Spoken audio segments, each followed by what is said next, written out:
If you want your YouTube videos to appear more in Google search results and attract more viewers to your videos, this new feature can be very useful for you. Thanks to the new feature added to Google Search Console, you can now connect your YouTube channel to Search Console and see which keywords people use to find your videos on Google.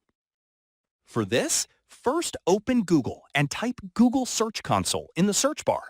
Enter the first site that appears in the search results. You can also find the site's link in the description section.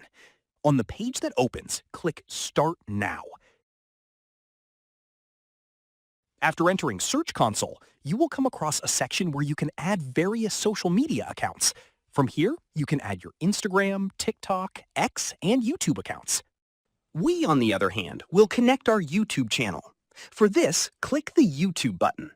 In the window that opens, select the YouTube channel you want to connect and click the Add Property button.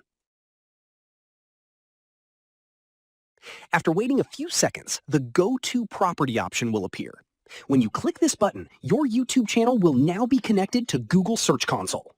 After this, you can see how many people came to your channel from Google searches, which of your videos appeared in search results, and which countries users came from. For more detailed information, go to the Performance section on the right side. Here, you can analyze the performance of your videos in Google searches. For example, you can learn how many times your videos were shown in search results, how many clicks you received from these impressions, and which keywords people used to find your channel. Most importantly, you can use this information to improve your YouTube SEO.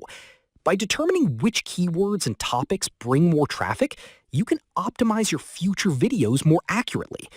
This can help your videos appear more in Google searches and, as a result, help you gain more viewers.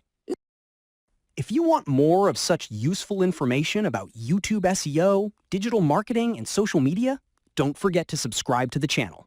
For more useful articles, tutorials, and practical information, visit socialskillhub.com. You can find the link in the description section.